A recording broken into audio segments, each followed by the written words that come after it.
All right, can you hear me? Can you hear me? All right, good. So thank you. Thanks for having me. In answer to the have you been to Civic Tech Toronto before? I think I have. I think I have like years ago, but definitely not over Zoom. So thanks for having me. And I'm actually like more likely to attend things if they're on Zoom. Like I don't know if this has been the case for anybody else, but I was a homebody to begin with.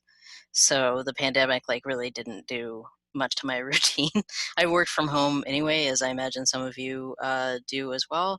So the only thing that really changed was that I couldn't fly anymore. I have two modes. Basically, I fly to work or I work from home. And so really all that's changed is that I haven't been able to fly anywhere, which is sad because I really miss flying. I really miss going places. I miss turbulence in a weird way. I miss seeing new places and meeting new people and hearing different languages and eating foods I wouldn't have access to and stuff like that. You know, all the stuff that you love about traveling. I miss the people that I work with when I travel. Probably the most. I work with a boutique foresight agency or a boutique sort of foresight firm by the name of Changeist. They're located in The Hague, and that's where we fly everywhere, but that's where they're based. And so the last time I was there was probably September of last year, and when I was there, we were working on a book that I'm probably going to read to you from this evening. And that book is available for pre-order now. It's coming. It should be out from Kogan Page Inspire in September of this year, and it's called How to Future Leading in Sense Making in an Age of Hyperchange. And in fact, I should just put in the chat a link that you can kind of look at if you want. It should be there. Yeah. So that's the link if you want to pre-order it. There's some blurbs and stuff. It'll sort of tell you more about the book. Let's see, about me. I'm a graduate of the Strategic Foresight and Innovation program at OCAD University. I was part of the initial cohort there, so we were sort of the trailblazers. It was rough going at times. We really cleared a lot of track, I would say. I wrote a Master's of Design thesis on the future of border security. So that's really creepy now. Let's see, but really what I do, in addition to sort of facilitating workshops and giving keynotes and sort of doing research for people and so on, basically what I do, because I'm a science fiction writer, I write what are commonly referred to as science fiction prototypes or design fictions or scenarios, fictional scenarios for my clients. So my clients will come to me or to Changeist with a problem, and they'll say like, hey, can you tell us about what a world without antibiotics looks like? Or can you give us a scenario about, broadband penetration in thus and such an area amongst this demographic? Like it can get very fine-grained. And I'll often have a brief that I work from where they give me sort of the stats or the information that I need to know or research that they have come up with.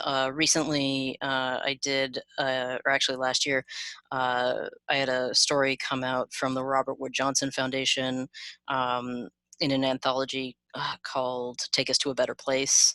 And that was based on research that the foundation had done into cultures of health. And their cultures of health research is super interesting, and the anthology is full of other writers. I actually am not as happy with my story as I wanted to be, but as a project, if you're concerned about the future of healthcare, I think like they are a really great place to start. I think that I would look into their cultures of health project, but they gave me like sort of this big download of information, and they're like, where do you want to go with this? And then I wrote a story about like a pandemic that escapes a detention center in the United States and goes everywhere. So that was fun. Let's see, what else? I've written a bunch of stories for XPRIZE. I've written stories for Intel Labs, the Institute for the Future, SciFutures, Nesta, Data and Society, the Atlantic Council, a whole bunch. And so I've been at this probably for 10 years now. Yeah, because I started my sort of freelance Foresight career around 2010, while I was still in the OCADU program, while I was still in the SFI program at OCADU.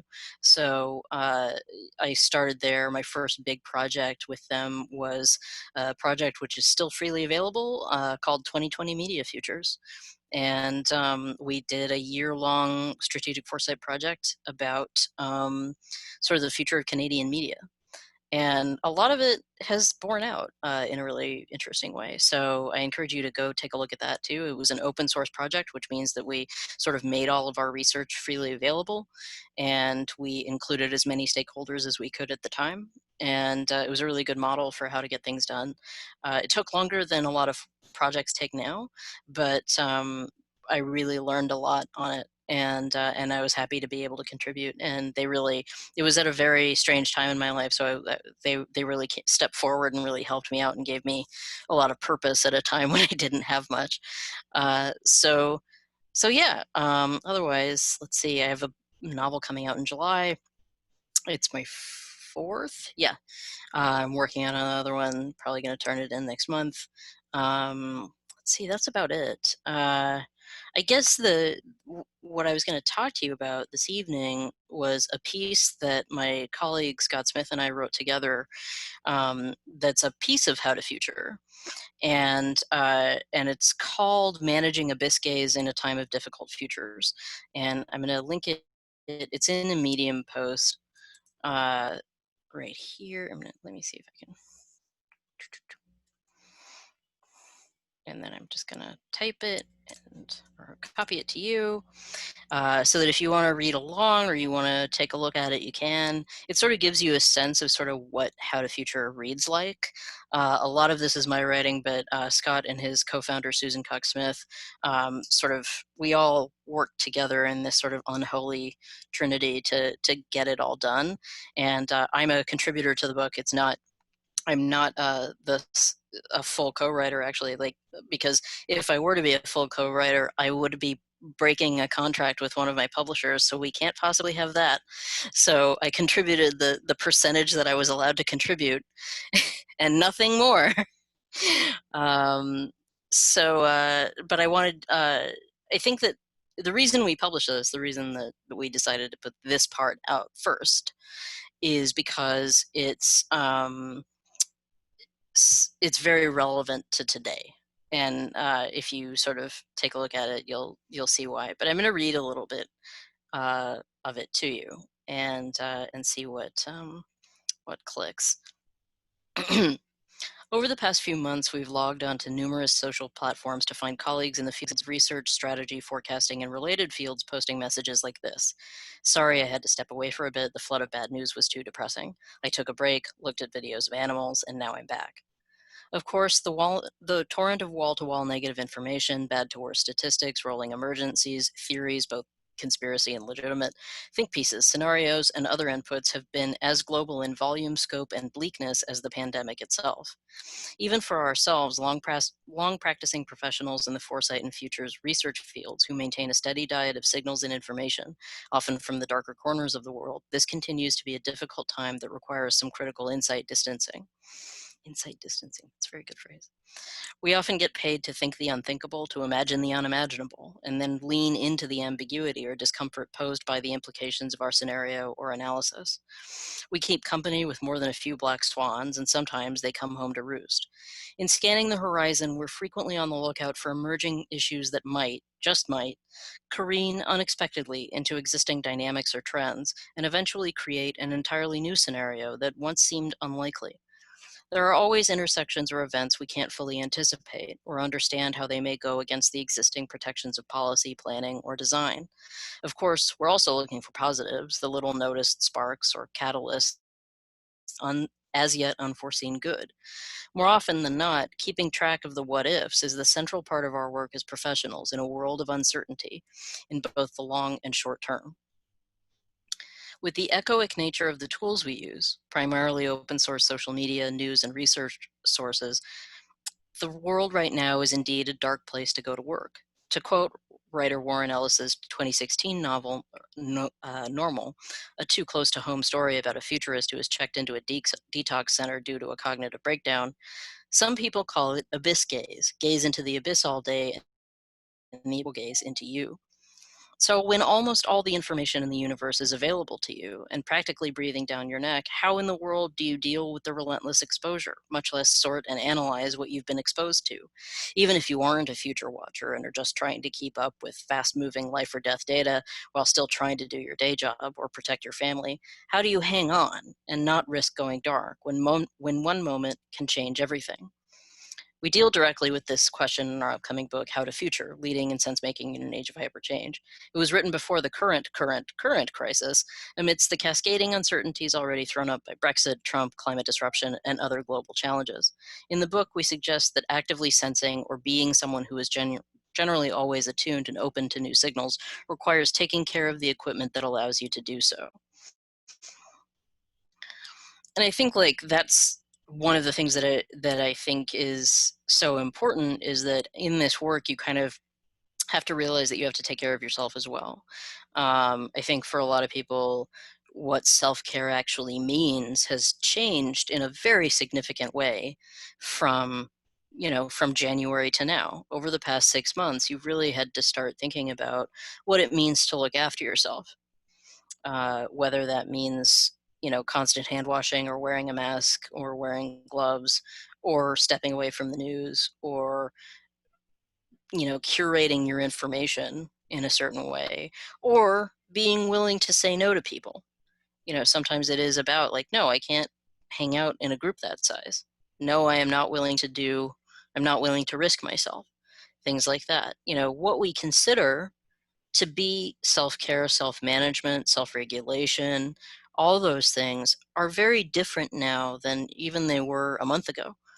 Now we are talking about, balancing the public health implications of protest versus the public health implications of not protesting, of not changing, right? And those are also self-care questions. Those are also about self-maintenance. Those are also about self-regulation, about where the breaking point is and where it's different for different groups, for different stakeholders, for different, for different demographics, for different people, and where that is. Like in Ontario, we're kind of seeing that in a really interesting way, in that the urban case is very different from the rural case. And, we just have to deal with that. 'Twas ever thus. I think that the people who've considered seceding Toronto from the rest of Ontario have a much more different case than they used to.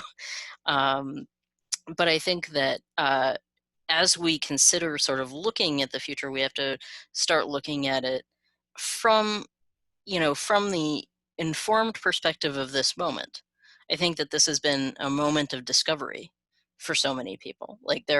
And it's also a very, what we would call in literary studies, a liminal space, a liminal period, where a lot of different things are possible. Traditionally, that term is used to speak about, the wardrobe that leads to Narnia, or the tornado that leads to Oz, or something like that. There's a liminal space, or the the bridge that goes across into the village in a Ghibli movie. So I think that there's these these liminal spaces, which might become liberal spaces, I don't know, that allow you to kind of imagine different things. There's more there. We are now talking about policy proposals that have been the dreams of a lot of people for decades, whether it's defunding the police or whether it's allowing people to work from home. That's been a dream of a lot of disabled people and working parents since the invention of the computer. And since we understood that this whole like cyberspace thing might actually allow us to do what at the time was called telepresence, that's been on the wish list for a lot of people. And now suddenly we're discovering that like, oh, this was always possible. It just needed a push. It just needed the right moment. And so as you are sort of thinking out these things, I would encourage you to look at these moments as sort of the tip of the spear, the thin end of the wedge.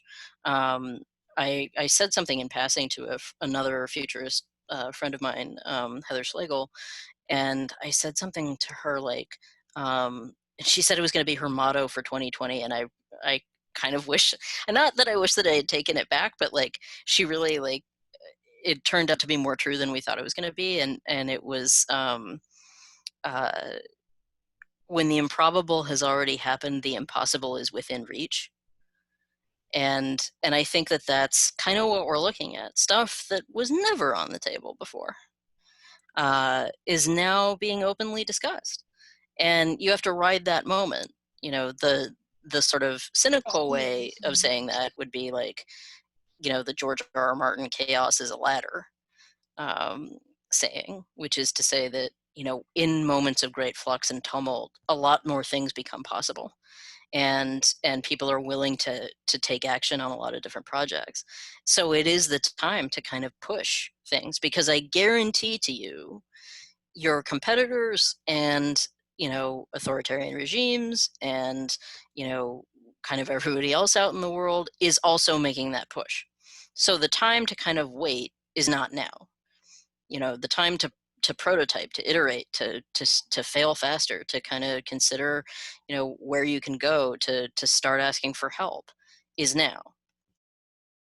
And that's the other thing that I would encourage is sort of, you know, if you're not sure, ask for help. Don't dither about whether or not you should ask for help. Every time that I have not asked for help in any of my professional endeavors, I really wish that I had earlier, because it's often like the tiniest, simplest thing, and that will give you that little push to kind of keep going, or to reframe things, or see them in a different way, and get it done. Right. I think that this is the era of not allowing the perfect to become the enemy of the good. And with that, I would sort of encourage you to sort of, you know, think in that vein, I guess. Think of this as sort of that period in which more things are possible than you know, both for good, both for good and for evil. You know, and trust that the people who are out there doing bad things to good people are already hard at work at it. So you have to work harder. I guess, like, I don't know what else I should say. I don't know if there are Keep going. We love hearing you. let me have a sip of something, because I'm like, learning so much. I love this world. I want to go to OCAD. I want to watch The Wizard of Oz. I want to read your book. And thanks. Yeah, I'm digging it. OCAD was, I teach there sometimes as well, although like given provincial cuts, we'll see how that actually works out. But it's been really one of the things I would say that has kept me really, you know, when I am optimistic, it's because I have spent a lot of time with undergrad students. Funnily enough, the Pentagon in 2018 did a big scenario wargaming exercise, and one of the war games that they played out was the pandemic, actually. And another part of that wargaming scenario that they did was this, what they called the Z-bellion, and it was Gen Z activists using Bitcoin to create, using you know, the blockchain to create a currency that would redistribute wealth to the people who needed it most, while using sort of protests and other social movements as a large distraction from doing that. And that was the Pentagon's definition of a bad thing. Like, they were really scared that that might actually happen. And I have to tell you that, like, having spent a lot of time with undergrads, that's exactly what they would do. That's exactly what they would love to do. They would be so proud of themselves, and I would be so proud of them if they managed to find a way to do that. My students at OCAD in the Digital Futures program have taken on crazy projects, amazing things that that blow me away. I had a student who did an entire capsule collection out of leather that she had grown from kombucha, which I was unaware that you could do, and she did it. And I had other students who wrote like Twine games. I had students who did installations. I had students who wrote sort of games about empathy, who did their own VR experiences. Um, Students who shot films. Like, I think that generation is a lot more ambitious than people give them credit for, and they really, have that kind of, on the one hand, very ambitious, but on the other hand, occasionally very fatalistic view of things, where I think that they've watched, people my age and older go through multiple crises. They know that that it's going to be harder for them to have a family, harder for them to achieve home ownership, harder for them to like live without student debt, things like that. And this is in Canada. In the States, it's like a whole other thing. So it's even worse, right? So I think that, I had a student who, speaking of other news stories, I had a student who interned at Facebook, and every week when I came in to see him, or every week when he came into class, he was looking forward to it less and less, but he still did it, and still went for it, and wanted to learn what he wanted to learn. And he came back and he said, I'm never going back there again. And so when I hear stuff about like how Facebook is on the inside, I'm like, yeah, that checks out. So it's, you do sometimes have to take jobs, or you do sometimes have to take opportunities that like teach you things that you didn't wish you knew, teach you things that you didn't wish you had the opportunity to learn. But I'm really proud of him for going for it. And it was at a time in his life when he could do that. And so I think that there's also those things too, like part of the research process, or part of the, figuring out where you want to go career wise, is also, seeing you hadn't seen. I think everybody has a story about like a toxic job that they've been at, or a toxic boss that they've had, or something like that. I'm writing a novel about that right now. I'm writing a novel about sort of really toxic startup culture, as opposed to healthy startup culture. I've seen pretty healthy startup cultures. I've met founders that I really like. I know those people. It can be a very cheerful place to be, but as we know, it can also be really toxic and really dangerous. So, in conflict there is drama. So you always have to write about like things that get broken and places where things go wrong. So that's what the next book is about. Um, so I think that, I guess, let's see, I find myself more like I said, when I think about what makes me optimistic and what makes me hopeful, it's actually spending time with young people. So if you're looking for that, that is the other thing I would suggest. Like beyond doing a lot of reading, beyond volunteering, beyond, contributing, I think that what makes people feel good, or makes people feel powerful, is taking agency and control in their lives. And that can mean volunteering. That can mean, working with your community. That can mean like doing little tiny things. You don't have to save the world. No one is asking you to do that. What you do need to do is take part in it. What you do need to do is participate.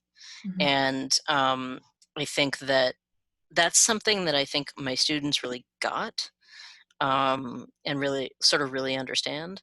And I think that that's something that people of their generation really understand, in part because they grew up online, in part because they've seen sort of massive movements come and go, and in effect, like they've watched people get canceled, right? Like overnight. That's very, common for them. And so the idea that things could change in such a rapid way, I think, is like less of a surprise to them. And they're used to things moving at sort of a faster pace. And I think that, as we think about the speed of the future, as we think about like how things change, you have to sort of start looking at like what it is that the next generation is doing, what's important to them. What movies are they watching, what books are they reading, like what games are they playing, like what do they like to do, because that's going to steer so much, right? And it might be impenetrable to you, Like, it might be completely crazy that, you know, people can just lose hours to TikTok or whatever. But it's, you know, we know that it plays a role, right? Wonder if we can take some questions there, Madeline. Are you Please. open to that? No. Yeah, I'm That'd be great. rambling as it is. So Please folks stop the have rambling. No, it's so fascinating. I could listen to this forever. If folks have questions, can you drop a Q in the chat? You can. That would be super. I'm sure we'll have questions. So let's kick it off to Emily first. Welcome, thanks so much for joining us. Homebodies. Question: you mentioned like startup culture, and I'm wondering what you can identify in the healthy startup. I think that any startup that sort of weirdly, I think that startups that grow slower are better. There's a really great book out that I read in research for this book called Founders at Work, and it was published in 2008, I think, and it sort of chronicles, like, you know, startups from like the 70s onward, and almost universally, the thing that undermines a lot of these things is growing too quickly, or succeeding too early. You know, not knowing how to fail, not knowing how to rein in your ego, not knowing how to, you know, manage that rate of change or something like that. And when things grow too quickly, I think that that's when you start to see a lot of mistakes get made. When you kind of get overblown or overinflated, when you've overpromised, you know, and when you stick to the overpromise, right? I mean, like, that's the story of Theranos, right? That's Bad Blood, which I encourage everybody to read as well. Like, thank God they're not a thing right now, because everyone would die. But I think that, like, when you overpromise and when you grow too fast, that's where you start to run into problems. So I would almost say, like, keeping things a little bit limited at the beginning and, like, really sticking to what it is that you want to do, and really maintaining solid relationships. Like, how you are in business and how you are as a person are not indistinguishable. If you have a person who treats people terribly, they will treat their co-founders terribly. They will treat their board terribly. They will not give the equity that they need to give. So if you have a co-founder or a partner or something like that where there's a toxic relationship, it's just gonna roll downhill. Like, it's gonna hit everybody else. So what you have to watch for, I think, as you are entering into these environments is like, well, okay, what is the dynamic like at the top? Like, how do these people actually treat each other? Because often they will have known each other forever, or they will be in their own folie à deux kind of weird madness shared by two. And you really have to watch and see, like, okay, well, is this really happening? Or are you two capable of saying no to each other?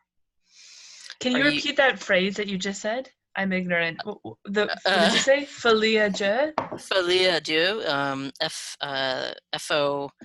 That's okay, I'll look it up. Actually. Yeah, I love that expression. I've never heard But it that. means madness shared by two. That's great. It means madness shared by two. And you see that a lot, I think, in these really tight relationships that can start, like, that really, like, fuse together. And if you're in a relationship, if you're watching or if you're employed by a relationship where these people are, like, sort of incapable of reining each other in or maintaining boundaries or something like that, that's a sign. We have a great question in chat from Sarah. I'm going to read it out. So people have mentioned that this generation grew up on stories of rebellion, i.e. Hunger Games. How do you see fiction informing what we see as possible? I think that it's not an accident that you get a generation that is very comfortable with a certain understanding of power, having followed stuff like the Hunger Games. I think, like, the generation that is coming up really understands inequity in a very different way, in part because they took, like, there are stories that really metaphorize that and really make it very literal, and, like, that are very unsubtle about it, and they're really kind of used to that. They grew up with those. They have that dialogue. They have that that lexicon, I would say. And so I do think that there is a role that is played in giving people a visual and cultural language to explain their experience. I think that one of the things that cinema does and games do in particular is they provide people with a visual language with which to understand their reality, because they can look at, like, you know, a series of riots and be like, oh wow, that looks like Children of Men, or a border crossing, and say like, oh, that looks like Children of Men, or like, oh, this looks like Minority Report, or oh, this looks like, you know, this gestural computing interface looks a lot like, you know, Iron Man or something like that. You know, that's one of the things that cinema in particular is really good at, and animation and gaming and stuff like that. I think books sort of give us a different way of accessing those things, because they're not as visual. They're way more about emotion and lived experience and sort of the thought process around experiencing those things. So it is sort of it is a little bit different, but also this is also a generation that's like really into books like that, really into stories like that. So I don't think it's an accident. I think that there is definitely like an influence. Just mindful of time, although this could go on forever. I'm gonna I could go on forever. I'm gonna ask, are you able to stick around for like informal Q&A? Like, we're just gonna wrap up, and then do you have the time to stick around? Okay. Yeah. But I wanted to For ask a little one. bit, yeah. Okay. Yeah. I just wanted to ask a question on behalf of this organization. We're actually approaching our 5th year anniversary, and we're all going virtual. Thanks, and really thanks to many other people, not me really. But wondering if you have any thoughts on how to do a meaningful convening to mark a time period, especially given the uniqueness of this community. Oh, that's tough. I mean, like, the obvious answer to me would be like to do a time capsule of some sort, that had like physical things in it.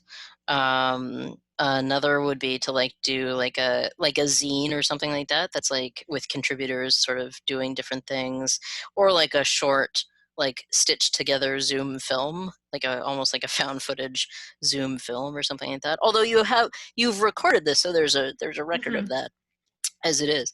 And so maybe like that's possibly a bit redundant, but I think that actually the best thing that you can do for yourself as an organization is to keep meeting and to do it regularly. Recently, Toronto lost one of its best reading series, the G series, which was a Toronto genre reading series, and it had gone on for years and years.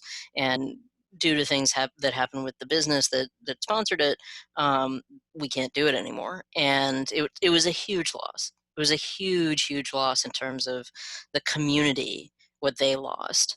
And you know, an opportunity for writers and artists and fans and just, you know, local residents, people who wanted to hang out, lost out on that opportunity to create community together.